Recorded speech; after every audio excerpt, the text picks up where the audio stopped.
Hello everyone! In this session, we're going to give you a concise guide to two of the most dynamic parts of the IELTS exam, the listening and speaking sections. That's right. Let's start with listening. This test is all about how well you can understand spoken English in different contexts. So the format is simple. You'll listen to 4 recordings and answer 40 questions in about 30 minutes. Remember, you only get to hear each recording one time. Exactly. The recordings start with an everyday conversation and gradually move to a more academic lecture. You'll face various question types, like multiple choice, sentence completion, and labeling maps or diagrams. So what are our top tips for the listening section? First, use the time before each part to read the questions.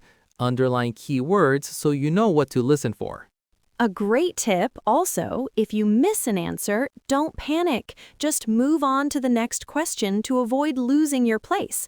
You can always guess later if you have to. And finally, pay close attention to the instructions, especially word limits like no more than 2 words. Okay, now that we've covered how you'll listen, let's switch gears and talk about how you'll speak.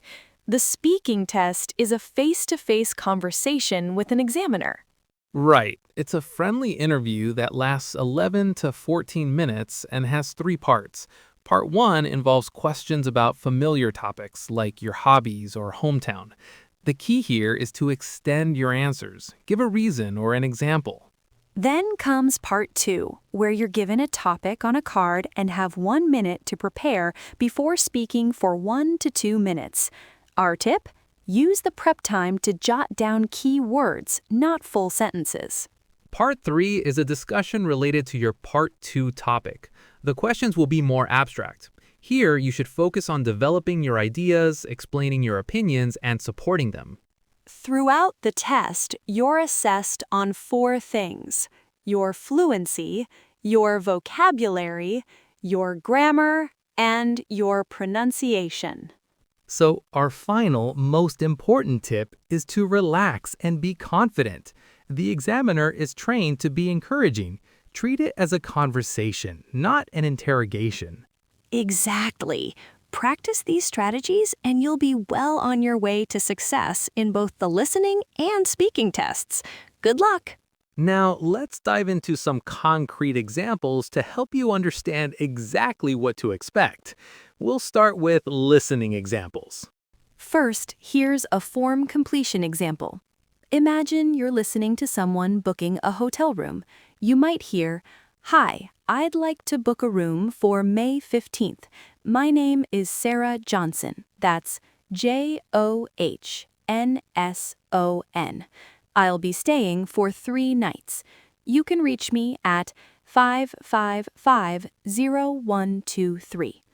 You'd need to fill in a form with name, Johnson, check-in date, May 15th, duration, 3 nights, phone, 555-0123. The library closes at different times during the week. On Monday through Friday, we're open until 9 p.m. However, on weekends, we close earlier, at 6 p.m. on Saturday and Sunday. And for map labeling, you might hear directions like, when you enter the university campus through the main gate, you'll see the library directly ahead of you. The cafeteria is to the left of the library, and the student center is on the right side. Behind the library, there's the science building. You'd then label these locations on a simple campus map. Perfect. Now let's move on to speaking examples. These will help you understand what good answers sound like in each part of the test. Let's start with Part 1 examples. If the examiner asks, "Do you like reading books?" a good answer would be, "Yes, I really enjoy reading, especially mystery novels. I find them quite relaxing after a long day at work, and they help me unwind before bed. I usually read for about an hour each evening." Notice how this extends beyond just yes. It gives reasons and details. Another Part 1 example, what's your hometown like? A strong response might be, I'm from Manchester, which is a vibrant city in northern England. It's quite industrial, but also has a rich cultural scene with lots of music venues and museums. The weather can be unpredictable, but I love the friendly atmosphere, and there's always something happening, especially around the football matches. Again, notice the detailed description with specific examples. Now for part 2. Here's a sample task card. Describe a memorable meal you had. You should say where you had it, who you were with, what you ate, and explain why it was memorable. A good response would start, I'd like to talk about a fantastic dinner I had last summer at a small Italian restaurant in Rome. I was there with my best friend during our graduation trip. We ordered this incredible homemade pasta with truffle sauce, something I'd never tried before. What made it so memorable wasn't just the amazing food, but the whole atmosphere. The restaurant was family-run, and the owner came to chat with us about local traditions. It felt like we were experiencing authentic Italian culture, not just tourist food. The evening lasted for hours, and we laughed until our stomachs hurt. It was the perfect way to celebrate our friendship and our achievement. This covers all the points while telling a cohesive story. Finally, Part 3 examples. If asked, how do you think eating habits have changed in your country over the past few decades? You might respond, well, I think there have been quite significant changes. On one hand, people are much more health conscious now than they were in the past. You see more organic food options and vegetarian restaurants, which weren't common when my parents were young. However, paradoxically, fast food has also become much more prevalent. I think this creates a kind of divide. Some people are eating much healthier, while others rely heavily on convenience foods due to busy lifestyles. This trend reflects broader social changes, like more women working full-time and families having less time to cook traditional meals.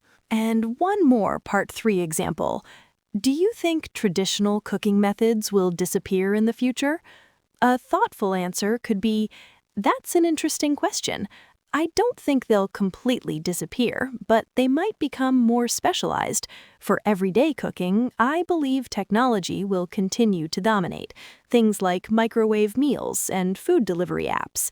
However, I think traditional cooking will survive as a kind of hobby or art form. We're already seeing this with the popularity of cooking shows and artisanal food markets. It's similar to how handwriting hasn't disappeared, even though we mostly type now. It's become more of a choice than a necessity. So traditional cooking methods might become more precious precisely because they're not essential for survival anymore. These examples demonstrate the key strategies we discussed earlier: extending your answers with reasons and details, staying focused on the question, and developing your ideas with specific examples. Remember, the more you practice with realistic scenarios like these, the more confident you'll feel on test day.